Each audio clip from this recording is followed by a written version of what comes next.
Welcome students, myself Dr. Richa Chaudhary, and today we will discuss introduction, history, importance, concept, principles of integrated pest management. सबसे पहले हम देखेंगे introductory part देखेंगे। Stern और उनके co-worker ने इंटीग्रेटेड कंट्रोल को डिफाइन किया that it is an applied pest control which combines and integrates the biological and chemical control. Biological और केमिकल कंट्रोल मेथड्स को दोनों को कंबाइन करके जो मेथड यूज़ किया गया इंसेक्ट को कंट्रोल करने के लिए वो इंटीग्रेटेड कंट्रोल कहलाया। बायोलॉजिकल कंट्रोल का मतलब लिविंग ऑर्गेनिजम्स का यूज़। लिविंग ऑर्गेनिजम्स मतलब प्रेडेटर्स हो सकते हैं, पैरासिटॉइड्स हो सकते हैं, पैथोजेंस हो सकते हैं, और जितने भी इंसेक्टिसाइड्स हैं एज अ केमिकल जिनको यूज़ किया जा रहा है, इन दोनों को कंबाइन करके यूज़ करना ही इंटीग्रेटेड कंट्रोल कहलाता है। दूसरा जो आइडिया है वो गियर एंड क्लार्क ने दिया। इन्होंने कॉन्सेप्ट दिया प्रोटेक्टिव मैनेजमेंट का, जिसको बाद में पेस्ट मैनेजमेंट कहा गया। फिर काउंसिल ऑफ एनवायरमेंटल क्वालिटी ने टर्म इंटीग्रेटेड पेस्ट मैनेजमेंट को एक्सेप्ट किया इन द ईयर 1972।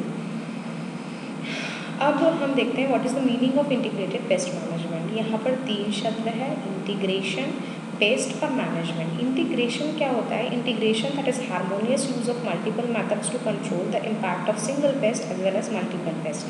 एक पेस्ट को या बहुत सारे पेस्ट को कंट्रोल करने के लिए बहुत सारे जो मैनेजमेंट प्रैक्टिसेस हैं उनको यूज़ किया जाता है, जो कि वो एक दूसरे के कंपैटिबल होते हैं। दूसरा शब्द है पेस्ट। पेस्ट का मतलब होता है that is an living organism which is detrimental to human beings. कोई भी लिविंग ऑर्गेनिज्म जो ह्यूमन बींग्स के लिए हार्मफुल है वो पेस्ट कहलाता है। दैट मे बी वर्टिब्रेट और इनवर्टिब्रेट और वीड और pathogens. What is the meaning of management? Management refers to a set of decisions or rules based on ecological principles, economic and social consideration.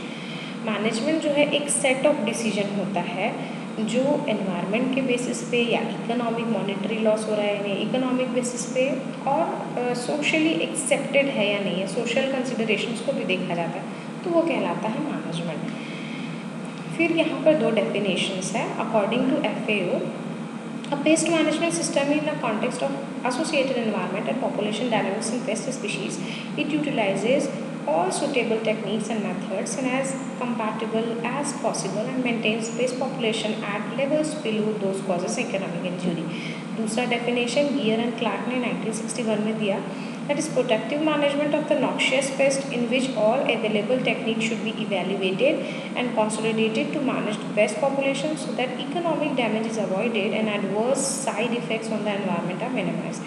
कहने का मतलब ये है कि इंटीग्रेटेड पेस्ट मैनेजमेंट में बहुत सारे मैनेजमेंट प्रैक्टिसेस, जैसे हम आगे पढ़ेंगे tools of integrated pest management, जिसमें कल्चरल मेथड्स भी यूज़ किया जाएगा, आपको बायोलॉजिकल कंट्रोल मेथड्स यूज़ किया जाएगा, बिहेवियरल मेथड्स यूज़ करेंगे, लीगल कंट्रोल यूज़ करेंगे, जेनेटिक कंट्रोल यूज़ करेंगे,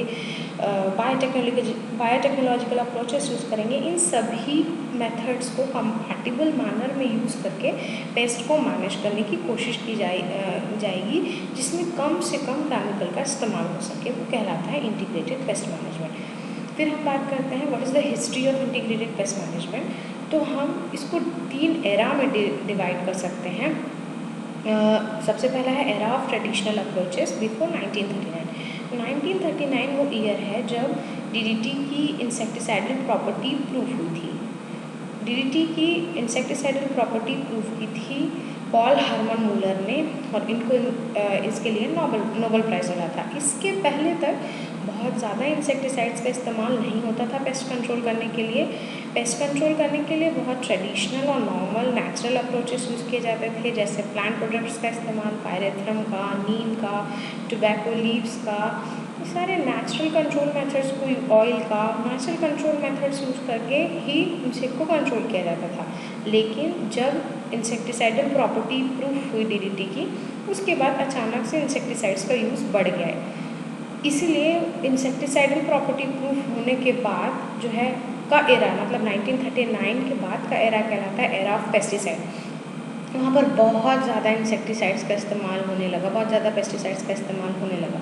फिर 1966 में एक novel I that is silent spring, जो लिखी थी रैथल कार्सन ने। इसमें इल इफेक्ट ऑफ DDT के बारे में बताया गया। बहुत सारे हार्मफुल इफेक्ट थे DDT के, जिसके बारे में बताया गया कि एग शेल्स का फॉर्मेशन नहीं होता, बर्ड्स के एग्स के एग शेल का फॉर्मेशन नहीं होता, बहुत सारा, जैसे कि DDT का हाफ लाइफ जो है वो बहुत ज़्यादा होता है। हाफ लाइफ क्या होता है, जो DDT का अमाउंट है, जो कंसनट्रेशन है, वो एनवायरनमेंट में हाफ होने के लिए जितना समय लगता है वो उसका हाफ लाइफ कहलाता है। तो DDT का हाफ लाइफ 15 ईयर्स है। इतना ज़्यादा परसिस्टेंसी इसके पास है, इतना ज़्यादा परसिस्टेंट इंसेक्टिसाइड्स है कि ये बहुत दिनों तक एनवायरनमेंट में बना रहता है। इसलिए इसके हार्मफुल इफ़ेक्ट्स को जानने के बाद आया कंसेप्ट इंटीग्रेटेड पेस्ट मैनेजमेंट का 1970s के आसपास। फिर कुछ साइंटिस्ट हैं हिस्ट्री में, जैसे 1952 में माइकल बैकर और बेकॉन ने इन्हें इंटीग्रेटेड कंट्रोल टर्म दिया। फिर स्टर्न और इनके कोवर्कर ने डिफाइन किया इंटीग्रेटेड कंट्रोल को, हम पहले ही देख चुके हैं। फिर गियर ने कॉइन किया the term pest management. Council on environmental quality ने टर्म दिया integrated pest management. Food and agriculture organization ने डिफाइन किया 1989 में कि IPM को डिफाइन किया। 1990 में जो IPM वर्किंग ग्रुप है उन्होंने इम्प्लीमेंटेशंस ऑफ IPM को इंटरनेशनल लेवल्स पे जो है स्ट्रेंथन किया। फिर 1997 में स्मिथ एंड एटकिंसन ने उनको अवार्ड मिला, world food prize for the pioneer work on implementation of IPM। फिर हम लोग देखते हैं what is the importance of integrated pest management, क्यों इम्पोर्टेंट है। It reduces the pest rates below ETL। ETL क्या होता है, economic threshold level. Economic threshold level is the level at which we should start the control measures to prevent it to reach the EIL level. ये वो level है जहाँ पर हमको control measure करना स्टार्ट कर देना चाहिए ताकि जो पेस्ट का पॉपुलेशन है वो इकोनॉमिक इंजरी लेवल को क्रॉस ना कर पाए। तो यहाँ पर हमारा उद्देश्य कंप्लीट एलिमिनेशन नहीं है। यहाँ पर हमारा उद्देश्य ये है कि जो जितना इंसेक्ट का पॉपुलेशन प्लांट टॉलरेट कर सकता है वहाँ तक हमको इंसेक्टिसाइड नहीं डालना है, लेकिन उसके बाद अगर वो टॉलरेट नहीं कर सकता है उसके बाद हम जो है मेथड्स जो है मैनेजमेंट के मेथड्स जो है हम यूज़ कर सकते हैं। दूसरा चीज़ लिखा है कि it manage the insect by not only killing them but preventing feeding multiplication and dispersion. यहाँ पर हम उसको रिपेल कर रहे हैं, एंटीफिडेंट्स इफेक्ट्स दे रहे हैं, फीडिंग डेटरेंट्स डाल रहे हैं, बहुत सारी चीज़ें हैं। मतलब हमको इरेडिकेट नहीं करना है इंसेक्ट को, हमको इंसेक्ट के पॉपुलेशन को समहाउ मैनेज करना है। फिर बहुत सारी इको फ्रेंडली अप्रोचेस हम लोग अपनाते हैं, जैसे बायोलॉजिकल कंट्रोल मेथड्स यूज़ कर रहे हैं तो हम लोग नेचुरल एनिमीज को यूज़ कर रहे हैं, वो लिविंग ऑर्गेनिजम्स है जो कि इको फ्रेंडली है। जैसे बहुत सारे बायोरेशनल इंसेक्टिसाइड्स हैं, नीम बेस्ड इंसेक्टिसाइड्स है, पायरेथ्रम है, इन सब को इस्तेमाल करना इको फ्रेंडली है। तो ये इको फ्रेंडली अप्रोचेस को हम अपनाते हैं। फिर चौथा लिखा है कि enables the maximum use of natural mortality factor control measures only. जितने भी नेचुरली अवेलेबल मोर्टेलिटी फैक्टर्स हैं, बायोटिक फैक्टर्स हैं, एबायोटिक फैक्टर्स हैं, उन सबको हम लोग एक साथ इंटीग्रेटेड पेस्ट मैनेजमेंट में यूज़ कर रहे हैं। ये एनवायरनमेंट को भी प्रोटेक्ट कर रहा है। फिर ये प्रॉफिटेबिलिटी को हम लोग कॉस्ट बेनिफिट रेशियो भी देखते हैं, उसके बाद ही इंटीग्रेटेड पेस्ट मैनेजमेंट यूज़ कर सकते हैं। तो प्रॉफिटेबिलिटी को भी ये बढ़ाता है। फिर ये क्रॉप लॉस के रिस्क को कम करता है। तो ये हम लोग देखें कि what is the importance of integrated pest management. हम देखते हैं कि कुछ स्टेजेस हैं क्रॉप रोटेशंस के लीडिंग टू IPM, जैसे सबसिस्टेंस फेज। ये वो फेज था जब केवल नेचुरल कंट्रोल से जो है नेचुरल मेथड ऑफ कंट्रोल से इंसेक्ट को मैनेज किया जा रहा था। दूसरा एक्सप्लॉयटेशन फेज, जब natural methods of control sufficient नहीं थे तब पेस्टिसाइड्स का यूज़ जो है वो बढ़ता गया। पेस्टिसाइड्स क्यों डाला गया कि उनको ज़्यादा यील्ड चाहिए थी, यील्ड का लॉस हो रहा था, कीड़ों को मार दिया गया, पेस्ट को डिसीजेस को ख़त्म कर दिया गया और यील्ड को बढ़ा दिया गया। ये था एक्सप्लॉयटेशन का फेज़।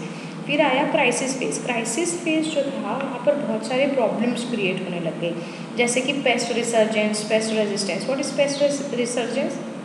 पेस्ट रिसर्जेंस जो है क्या होता है कि हम इंसेक्ट को कंट्रोल करते रहते हैं, किसी भी पेस्ट को कंट्रोल करते हैं केमिकल्स के थ्रू।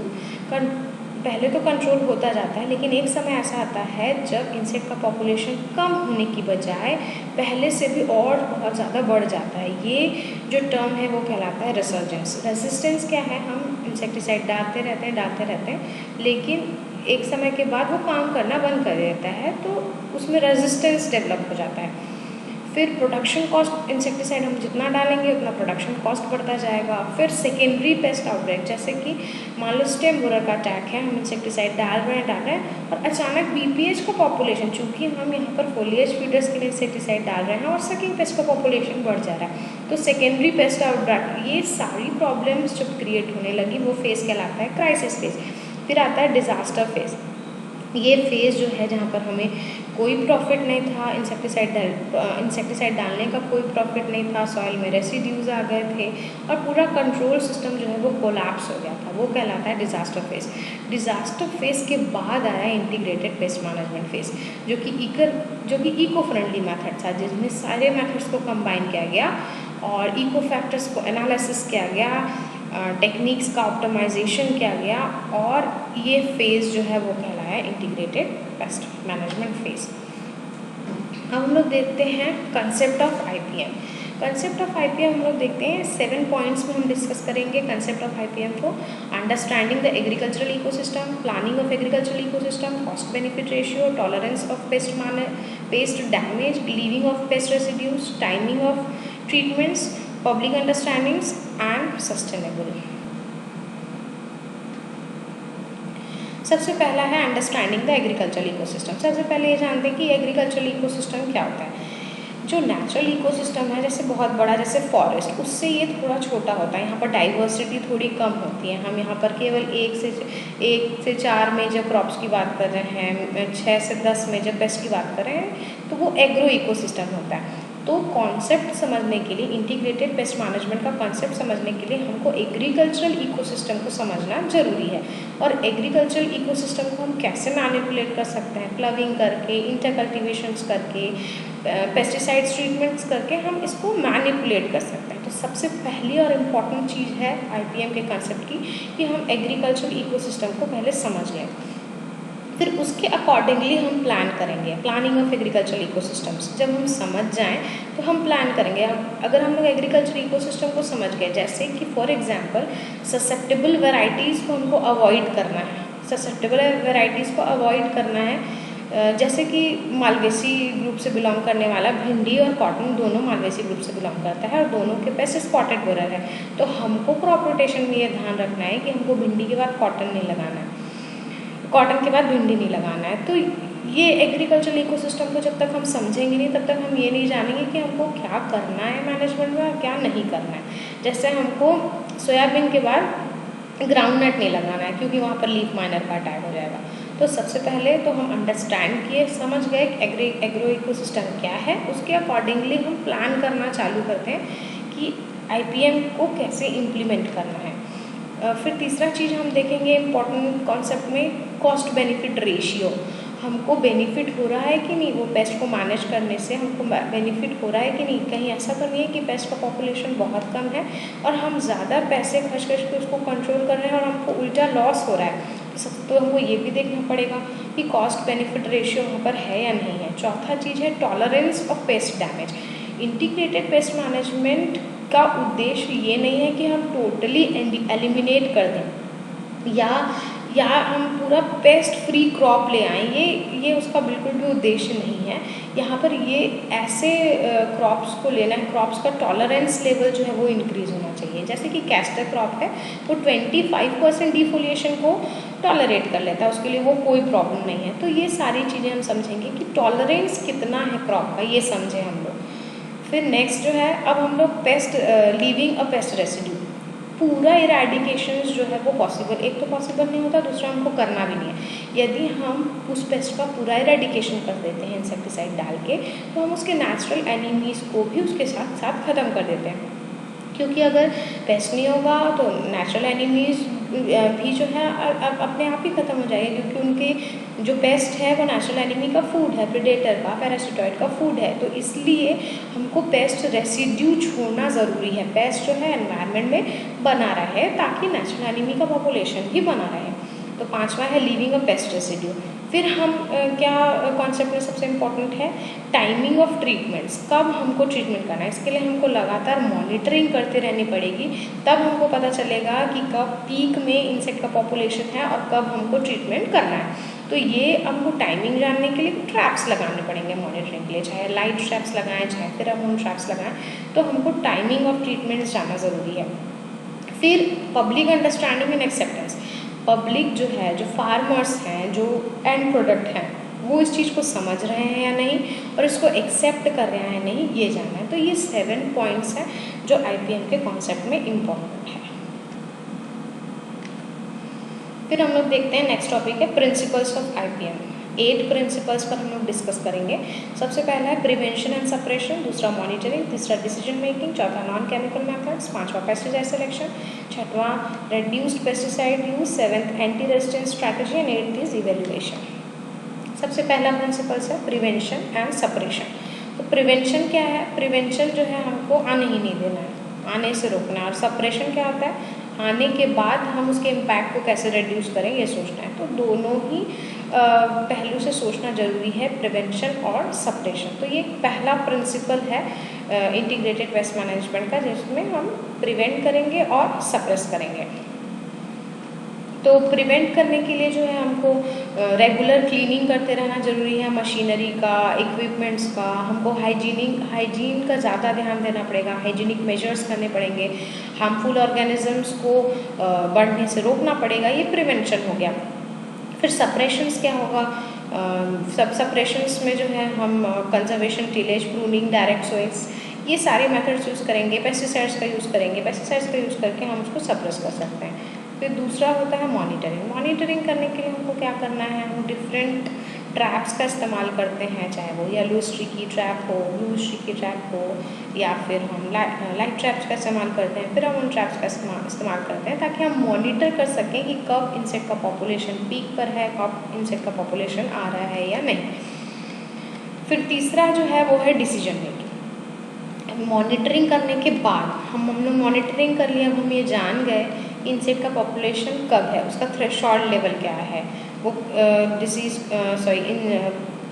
कॉज कर रहा है कि नहीं, डिजीज़ हो सकता है, इन्फेस्टेशन कॉज कर रहा है या नहीं कर रहा है। अगर वो कर रहा है, उसके बाद हम डिसीजंस लेते हैं कि हमको IPM का कौन कौन सा मेथड्स जो है वो यूज़ करना है।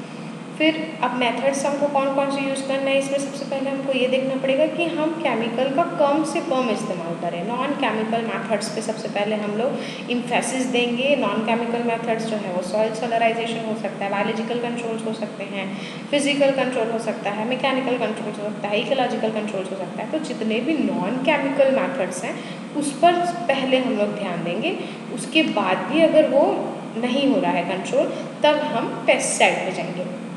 तो नेक्स्ट प्रिंसिपल है पेस्टिसाइड सिलेक्शन। अब हमसे नॉन केमिकल मेथड से अगर कंट्रोल नहीं हो रहा है तो हम पेस्टिसाइड्स का यूज़ करेंगे। अब हम ये देखेंगे कि कौन से पेस्टिसाइड्स का हमको इस्तेमाल करना है, कि कोई अल्टरनेटिव मेथड्स जो नहीं है उसका, वो भी हम लोग देखते हुए पेस्टिसाइड्स का सिलेक्शन करेंगे कि कौन सा पेस्टिसाइड बेस्ट है। फिर लेकिन पेस्टिसाइड्स का यूज़ बहुत ज़्यादा नहीं करेंगे, एक रेड्यूस पेस्टिसाइड यूज़। ये नहीं कि नॉन केमिकल मेथड से कंट्रोल नहीं आता, बहुत ज़्यादा हमने पेस्टिसाइड्स डाल दिया, नहीं, ऐसा नहीं। पेस्टिसाइड्स का इस्तेमाल कम से कम करना है हमको।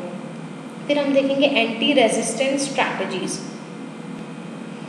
बहुत ज़्यादा इंसेक्टिसाइड्स का इस्तेमाल कर लेने से बहुत सारी प्रॉब्लम्स क्रिएट होती है, जैसे रिसर्जेंस की प्रॉब्लम या रेजिस्टेंस की प्रॉब्लम।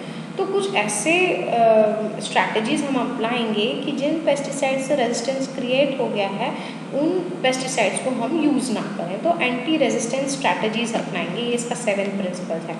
8th प्रिंसिपल कहता है इवैल्यूएशन। इवैल्यूएशन जो है सबसे इम्पॉर्टेंट एस्पेक्ट होता है IPM का, और ये जो है that is based on the records of the use of pesticides. पहले जो पेस्टिसाइड्स हमने यूज़ किया है उसके बेसिस पे हम इवैल्यूएट करेंगे और अकॉर्डिंगली प्लान करेंगे कि इंटीग्रेटेड पेस्ट मैनेजमेंट को कैसे इम्प्लीमेंट करना है।